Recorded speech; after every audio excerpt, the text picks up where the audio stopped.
Sumeru was the turning point of Genshin, and here's why, or at least why I think it is. It really felt like the devs finally listened to the players after, well, what happened before that. This is another entry in my Yapping Without a Script series. I've recently done chill videos on Mondstadt and Liyue, so now I'm doing Sumeru because I've already did Inazuma and Fontaine. I know it's not in chronological order and it makes no sense, but you're just gonna have to deal with me. Anyway, when I made my Fontaine video saying that it's the best region in Genshin, a lot of people actually got really angry, and I got accused of being a Fontaine purist and ignoring Sumeru, but honestly, I like both. I like Sumeru too, probably just as much as I like Fontaine, but people have preferences, you know? Sumeru being the best region for a lot of people is also justifiable. I wouldn't blame them. And I think what made Sumeru so memorable for a lot of people and even for myself is just how it exceeded expectations. And the timing that Sumeru was released also matters a lot.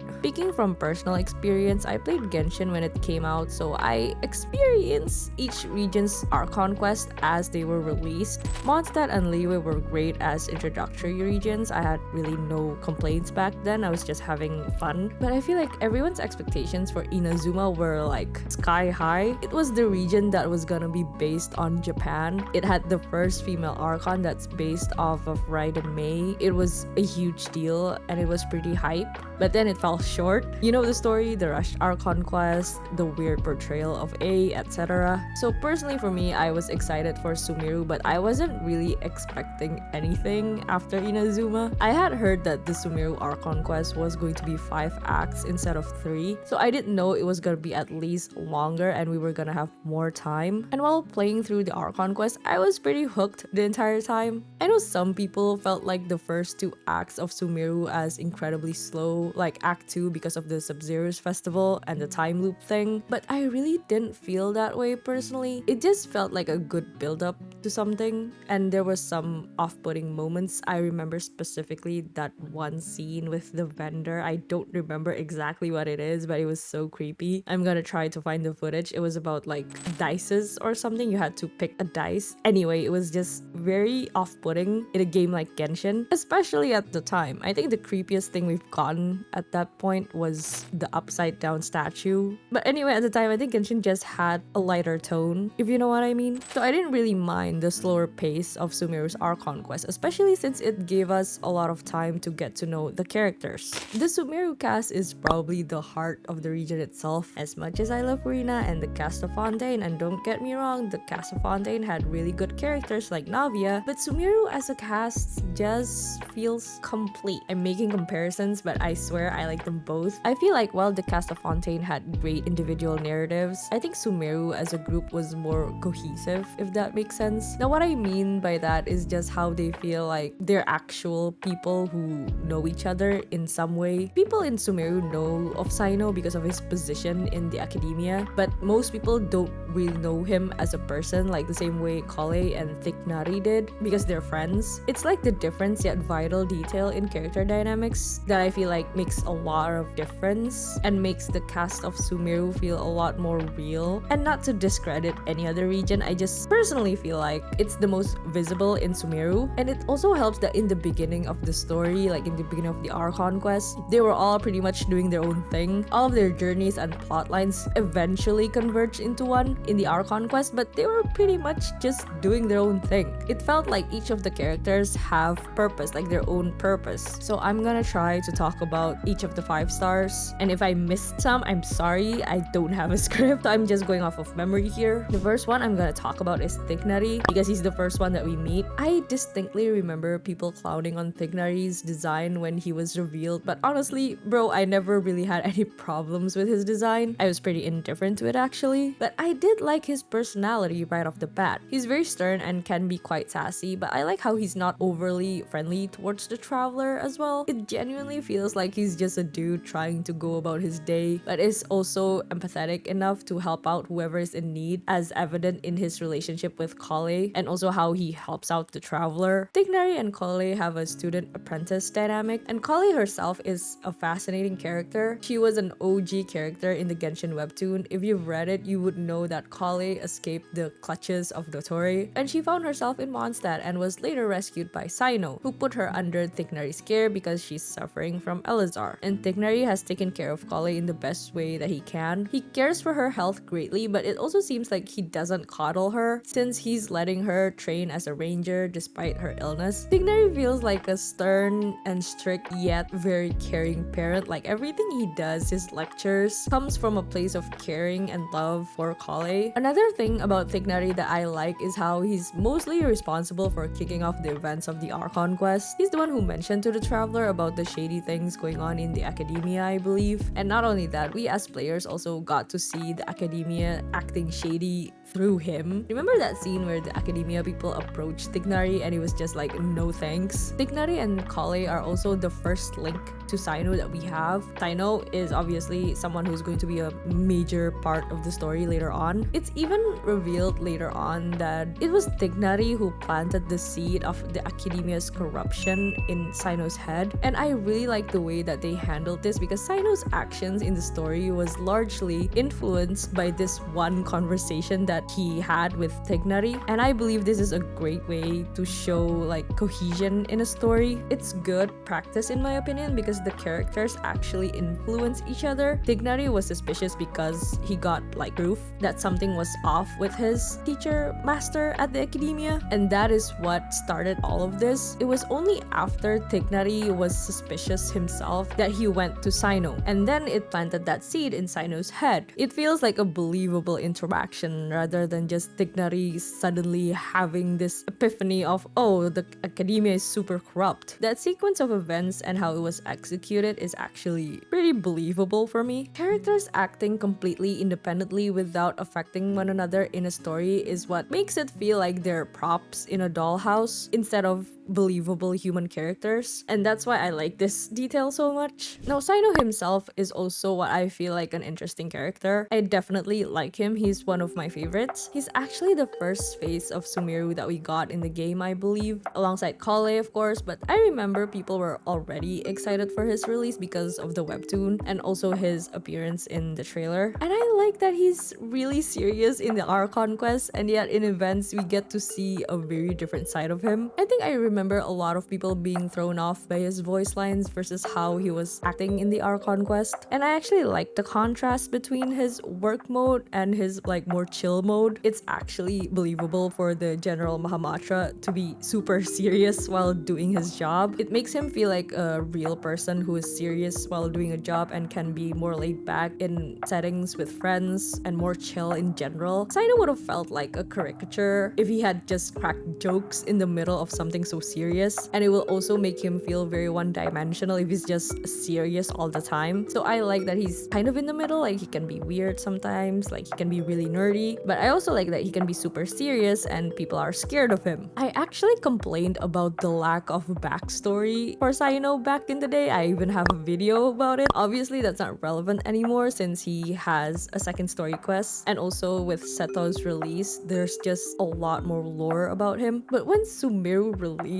there was nothing. I mean, they were alluding something about Cyno's background and his powers, but it's not revealed until like a few years later. We got like mentions of the Temple of Silence and mentions of Hermanubis, but when his story quest rolled around, there's really nothing related to that. And his story quest, I actually like his story quest. It was interesting in a way that it gave us a sense of what Cyno's job is, like as the General Mahamatra, and that is part of his character. But at the time, I was just like craving something more about his background and his story, which we got eventually. So I really have no complaints for his story quests. Even now, I find them interesting. I know we're like at Cyno's part already, but I forgot to mention Tignari's story quest, and I think that would be a crime. Tignari's story quest is probably one of the most moving ones in the game, or maybe that's just me, but Karkata is such a precious little bean. I've complained a lot about how Genshin's story quests aren't really about the 5 stars themselves sometimes. And if you think about it, Tignari's story quest isn't about him per se.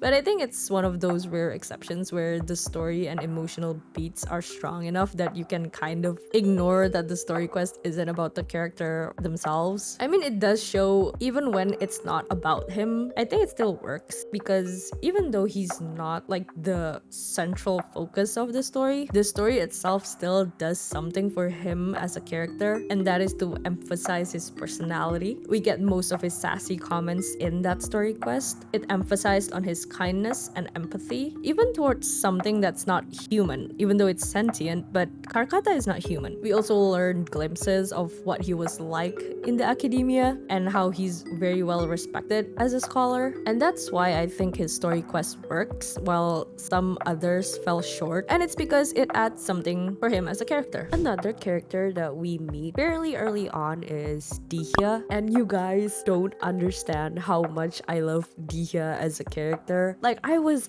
disappointed when she turned out to be not very like meta. Like, not that I care about meta anyways, but I wanted her to be strong because I really like her in the Archon quest and in her story quest, which I will talk about. But I feel like Dihya as a character is a female character that I always hope I would see in video games. Let me explain why. I like that she's pretty and I really like that she's strong, but I also really like that despite her being strong, like strong is one of her main like characteristic. She's quite literally the bodyguard of Dunyazard, but she's also described to be very beautiful and very pretty, and she cares about her looks. And her being strong actually doesn't equate to her losing her femininity. In her idol animation, you can see Dihya taking out her makeup, and I've always appreciated that. I feel like over the years, how media has portrayed strong female characters have been kind of bad. There are some good ones, don't get me wrong, but it's sometimes portrayed as you can only be feminine or you can be strong, but not both. And Dihya is both. And Dihya just feels like an actual person. There are things that she clearly cares about, and there are things that she could give less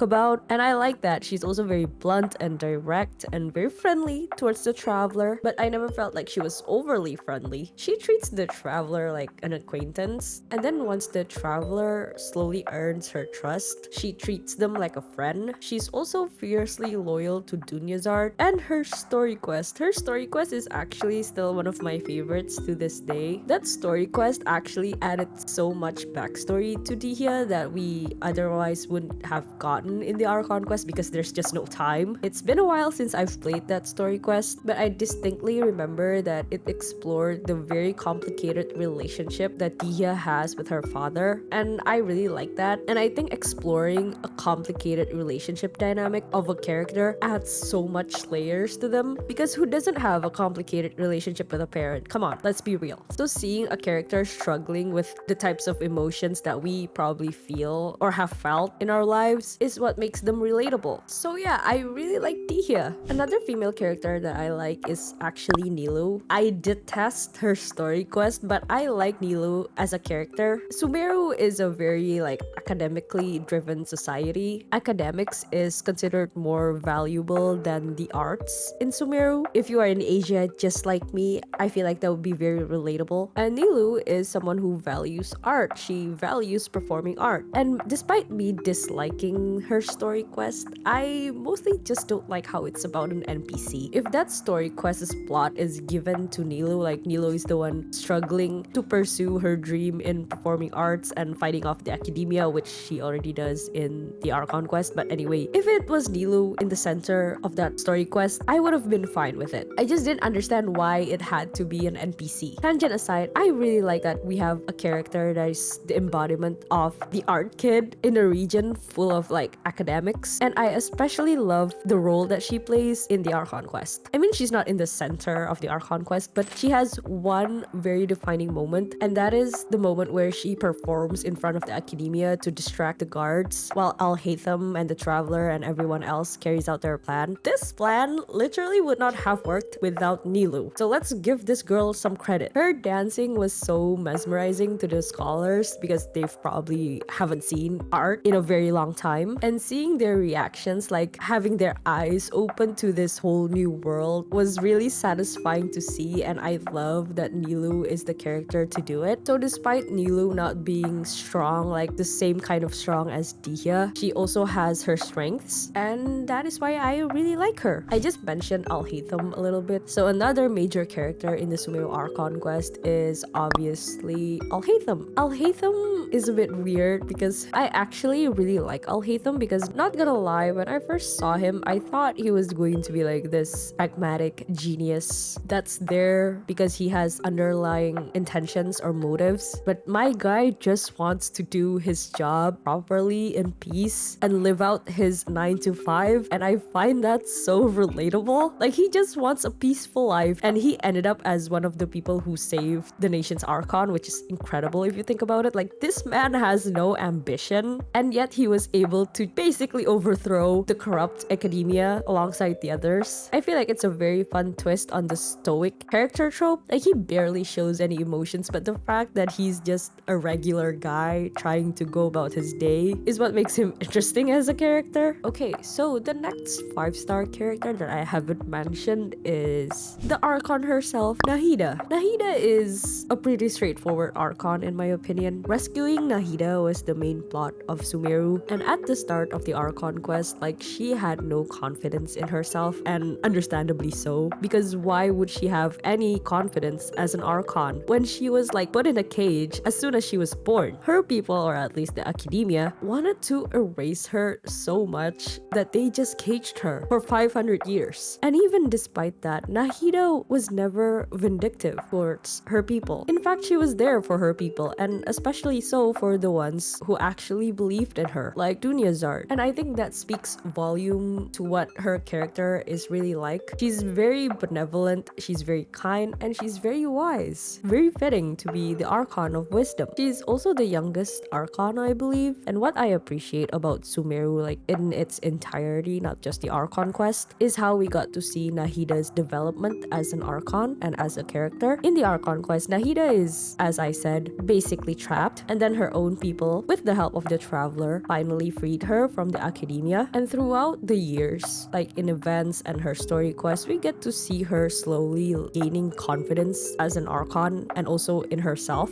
And in the more recent events, we can see just how much her people have grown to appreciate her. Despite of her treatment in the first 500 years, she is able to forgive. She is definitely one of the wisest characters in the game. I feel like despite being the youngest archon, Nahida is also able to like portray wisdom very well. This is especially apparent in the interlude quest that's about the Wanderer. The Wanderer is one of the main villains in the archon quest. He literally tries to kill Nahida, he belittles her. And what does Nahida do when the Wanderer was defeated? She hopes that he would go to college. I'm just joking, but she is one of the first person who believes in the Wanderer's redemption. She was able to see his capacity for growth. And it's not just the Wanderer. At the end of the archon quest, we learn that the sages of the academia that also tried to erase Nahida wasn't killed or punished. Instead, they were like sent to rehab or something and put under Tignari's care, which probably means more work for Tignari, but I find that funny. But it does show Nahida's benevolence and wisdom as a character pretty well. Sumeru also has a lot of memorable 4 stars. I've already mentioned Kale in the beginning, but we also have Kaveh, we have Haruzan, we have Candace, we also have Layla, which are pretty memorable in their own way. But I think Paruzan, Layla, and Kaveh wasn't really in the archon quest. They came after that and was more present in events, which is fine. They were pretty fun in their own respective events. But Candace, I really like Candace, especially when she took the Traveler, Sino, Alhaitham, and Dihya in during the archon quest. I'm just sad that she's not really as usable like in the game. I don't know, maybe you have a team for Candace, but I don't. I just personally cannot enjoy playing her as a character. But anyway, I like her in the story. I feel like she was a great supporting cast. I like her friendship with Dihya, and that's another thing about the Sumeru characters. I like that they're just friends for the most part. Like, some of them are. Tignari and Sino are obviously close, and Kale as well. You have Dihya and Candace, and Dunyazard, if you want to count her in. You also have Alhaitham and Kaveh, they're roommates. But I like that we even have a variety of what kind of friendships that is available in Sumeru. We have the besties, we have the roommates, we have the mentor and the apprentice. I think that's why the cast just feels so vibrant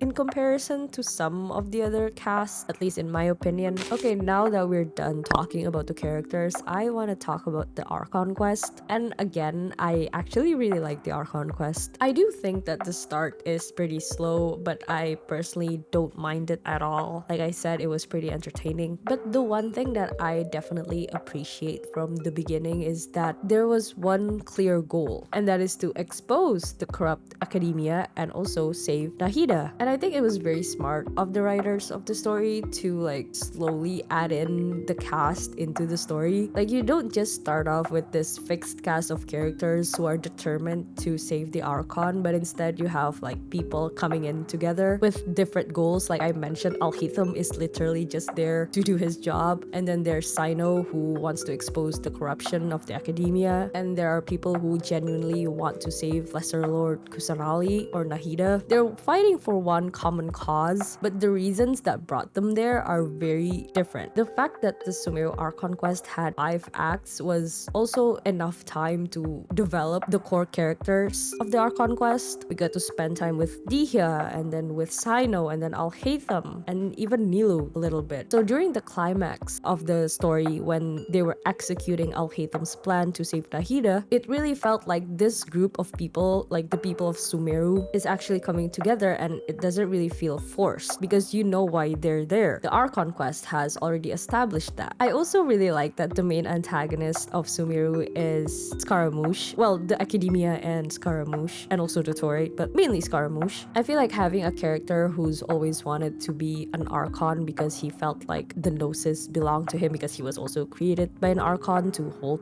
a Gnosis, be the main villain of a nation who's trying to replace its actual Archon is pretty cool. However, I don't know if I'm a fan of the way Scaramouche was defeated. I do think that it's cool that they got to use the dream loop thing again to defeat Scaramouche. Like, it was a mechanic that's mentioned several times in the Archon quest, and I'm sorry for not remembering like the exact details of what that is, but I do remember it being like a loop, and the Traveler has been fighting Scaramouche for like hundreds of times already at that point, and with the help of the people of Sumeru, they were finally able to defeat him alongside Nahida. While I have mixed feelings about it, I do think it's a realistic way to defeat a Harbinger, like the 6th Harbinger, that's also been buffed by the Academia. Nahida is smart and wise and benevolent, but I wouldn't say that she's a strong Archon. I don't know, I haven't actually seen her fight, but based on what she says, she's not strong. Another thing that I still remember to this day is how I like the way that the story finally wraps up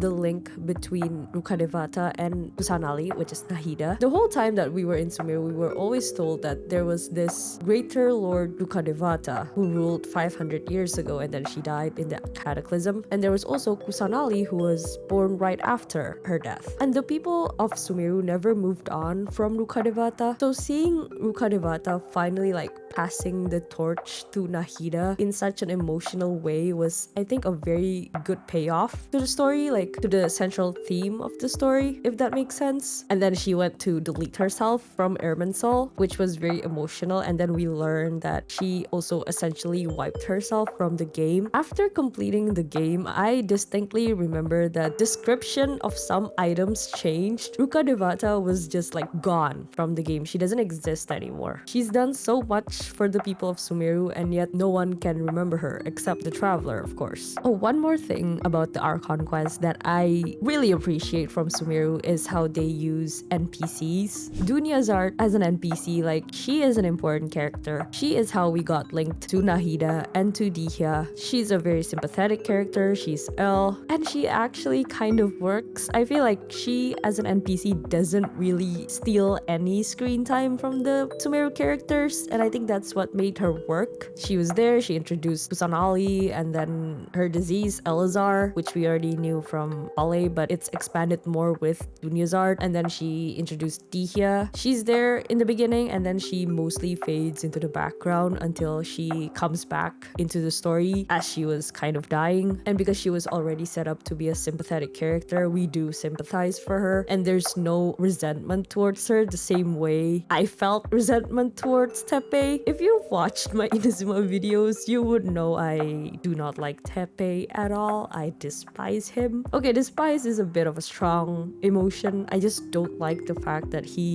took so much screen time and too much focus from the story. I am trying my best to not get into a Teppei tangent, but I feel like the resistance part of the storyline in Inazuma was about him more than it was about Kokomi or Goro or anyone that's actually playable and that we actually cared about and wanted to see. I never felt like Dunya's art was like that. I don't know if you guys feel differently, but I personally never felt that way when I was playing through Sumeru several years ago. And I think it's because we got so much time to spend with Sino, Dihya, Alhaitham, and the others throughout the quest, and that's why I didn't mind Dunya's art being there even though she's an NPC. But yeah, I think that's all I have to say about Sumeru. I'm sure I've missed quite a lot, but since this is again unscripted, I'm sorry, it's mostly just me telling you what I like, what I don't like, and reminiscing on Sumeru. I truly love this region quite a lot. It's also nostalgic for me at this point, and it's definitely a turning point for me when I saw how much they improved on the story, especially like coming from Inazuma. It gave me a lot of hope on what Genshin could do story-wise. I always knew this game had a lot of like storytelling potential, but it's just limited sometimes. But when it's executed well, like it was in Sumeru, it's very enjoyable, it's very entertaining. I'm not gonna lie to you all, I actually haven't finished Sumeru's exploration to this day, specifically the desert. Like I've played some of the world quests, like I've played the Jet quest, but I cannot bring myself to explore the desert, like too much of it. I don't know why, I just don't like deserts. I've never been a fan of like desert areas in video games in general, so that's why maybe I've never had the motivation to do it. And trust me, I've been planning to do it since 2022 and it's nearing the end of 2025 and I still have not found my motivation, which is sad because I actually really like the lore about King Deshret and everything. But I have finished the forest area though. So yeah, that's it for me and my yapping. Sorry again if this is just a list of